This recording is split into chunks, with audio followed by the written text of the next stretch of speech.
Hello, welcome back to the show. I'm your host, Whitney, and I'm going to just dive right into today's episode. I'm trying to keep it short and actionable for you, and it's a topic that has really been on my mind lately because I've been having some conversations with practitioners, and I keep asking this question of, do you know who your customers are and how long they're on your list for and where they came from? And I'm not getting a clear answer that people are actually looking at, okay, I just made a sale. I just had a new client sign on with me, and actually doing a little bit of that retroactive work to look and see, okay, have they been on my email list? Are they a follower of mine on Instagram? Did they meet me at an event? How long have they been on my email list? How long have they been in my world? All of those kinds of things. And the reason that this is so important is because it really helps you see what marketing you should be doubling down on and which marketing maybe is not coming to fruition so much. It also just helps you really direct your efforts in a more productive, data-driven way. Whether you are right now going through a lull and you are trying to figure out, how do I get more consistency with my clients? I'm not getting enough new leads coming in, new clients coming in, and you're trying to figure out, okay, where do I go? Where do I market? What do I actually do?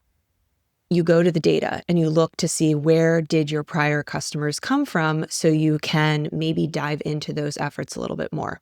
Or if you're at an income plateau right now, you have a group program or a membership or just your one-to-one packages, and you haven't been able to really bust through the next level of income or amount of people coming in and enrolling in your programs, and you're trying to figure out, okay, how do I get past this?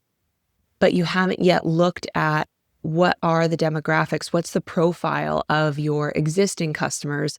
Then it makes it tough to actually make decisions moving forward as far as, where can you start investing a little bit more in your efforts? What are the things that you can actually amplify and get more of those customers that you've already gotten, because you already know the profiles of them and where they came from and all of that.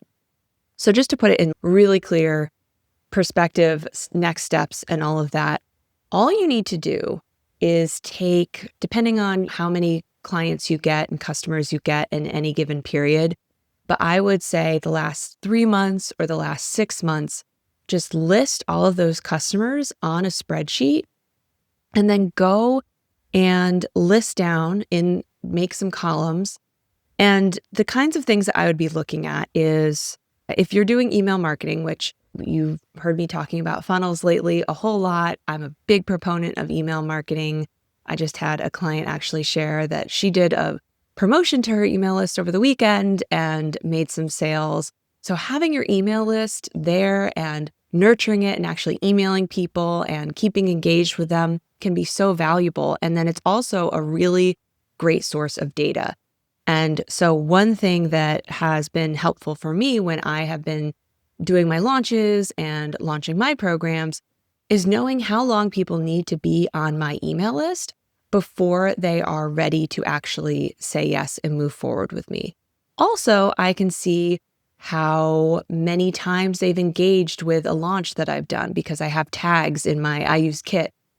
I have tags in my system. Every time someone signs up for a launch, signs up for a freebie, takes some kind of action that I'm promoting, they get a tag. And so I can see how many tags someone has and how long they've been in my world and on my email list. And I can compare that to the profiles of the people who did actually become customers and start predicting a little bit. Okay, I know that people need to be on my email list for 6 to 9 months, and they need to go through 2 to 3 launches, and they probably need to have downloaded some other resources from me, and the best ones came from this source or this conference that I went to, or if they also engaged in this event that I did, then they're more likely to be a buyer. And all of those things can just help you narrow down what are the things that are working and what to expect. Because if you're building your funnel, if you went through the funnel series with me a couple weeks ago and actually started working on your funnel and getting it launched, first off, congratulations. Kudos to you. That's amazing. And I also want to be realistic about the expectations of that funnel now. So it's a lead generation funnel. It is not a sales funnel. It is not intending to get people to make a purchase right off the bat. We're giving people the option, and we're presenting your services and your book a call and all of that. But we know that most people are going to need a bit more time. But how much more time? And that's where starting to collect that data can help you know that and start setting that expectation that, hey, even though I'm building my list and I'm getting people onto my list, I'm seeing that people mainly need to be on my list for 2 to 3 months or 6 months before they actually move forward.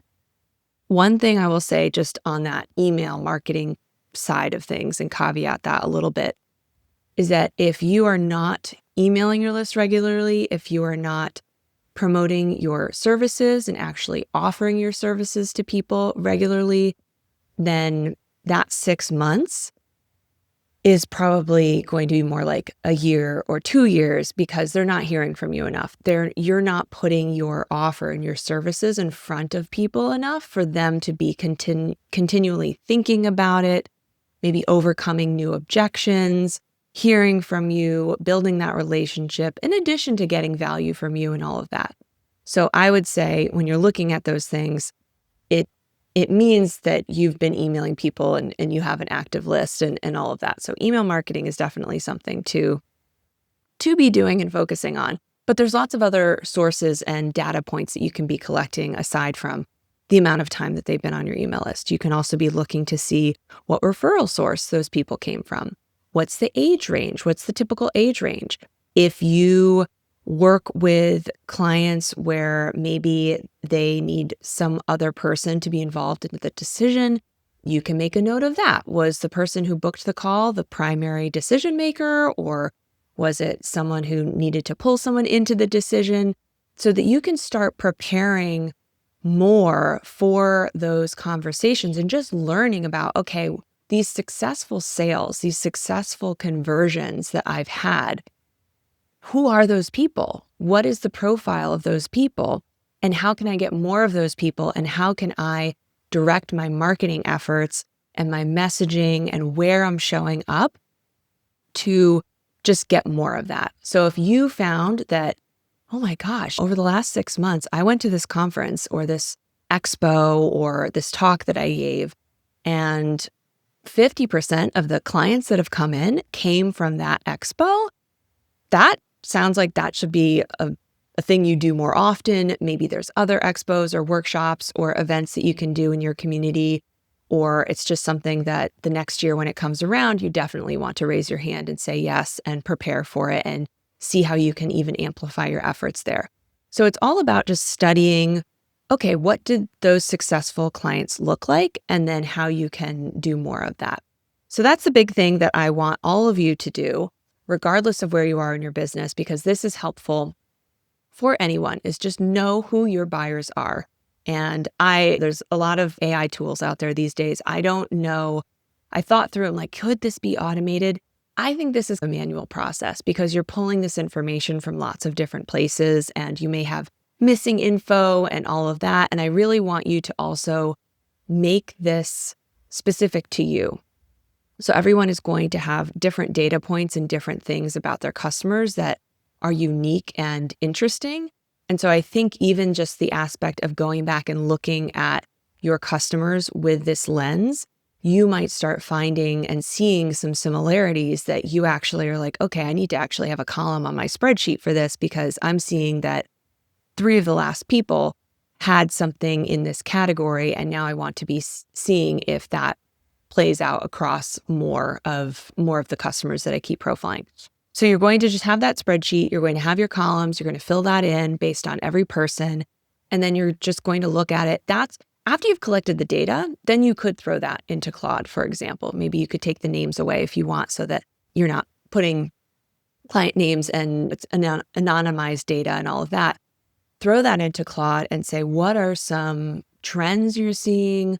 What are some similarities between my customers? You can tell Claude or any AI that you use I'm profiling my customers. I'm trying to see how I can maximize my sales and bring in more of my ideal customers and direct my marketing and sales efforts in a specific way, and how I might want to modify what I'm currently doing, or any things that maybe I should be doing differently based off of the data that I've collected about the past 6 months of sales and what the makeup of my clientele actually looks like. So you can throw that in there, and I'm sure that it will come back and give you some great pieces of advice and things that maybe you hadn't even thought of and didn't see in the data. So I would recommend just collecting the data yourself.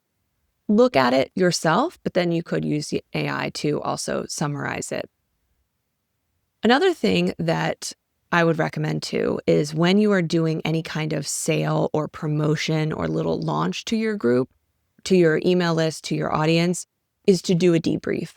So this is similar to looking back and collecting the data on your customers, but you're also collecting data about just the promotion in general and how it went, and of how many people were on your list and got the actual offer, how many of them actually converted and purchased from you, how many bought at the beginning of the sale period, in the middle, at the end. Were there any conversations that you had with people? What kinds of objections came up? And then looking at, okay, who were the people that bought? What were the unique identifiers about these people? And are there any trends that you can see that you might want to then use to inform the next promotion that you do?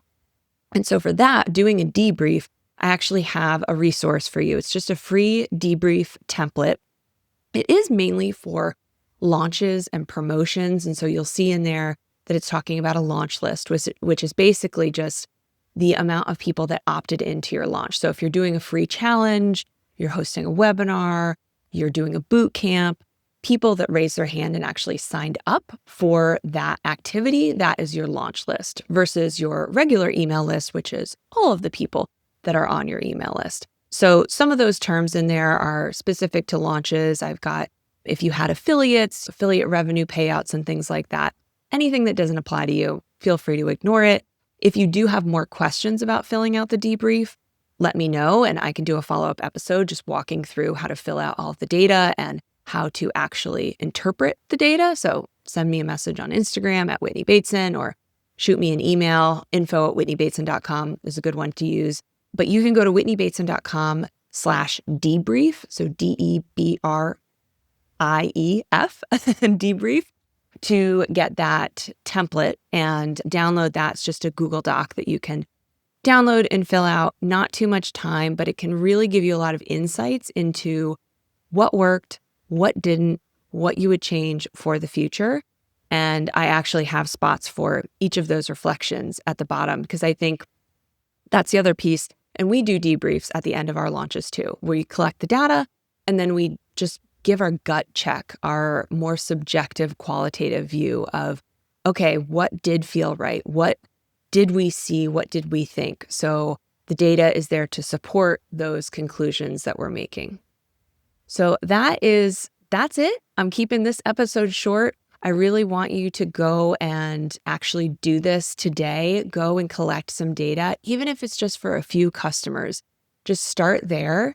And I think you're really going to find that it's very insightful and helpful in helping you determine how you might maximize your existing marketing and sales efforts, and see if you can go and find more of these customers that have been coming through and make your marketing efforts more effective. It may show you that certain things that you're doing are really not having any effect. And then other things that maybe you thought weren't working actually are working pretty well. Maybe you should do them more often.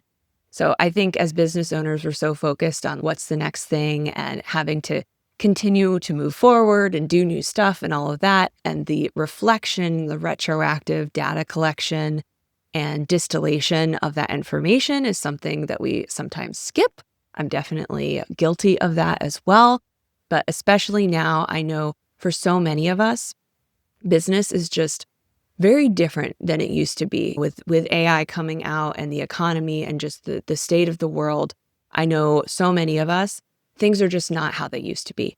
And so I think it really is important for us to be using as much of the information that we have available to us right now to decide where we go from here. And so you do have customer data that you can look at. Even if it's been slow for the past couple months, look at who your customers were a couple months ago and use that to inform where you go next. So I hope you enjoyed this episode. I hope you go and do this. I would love to hear how it went. Shoot me a note, let me know. And I look forward to having you on the next podcast episode. Talk to you soon.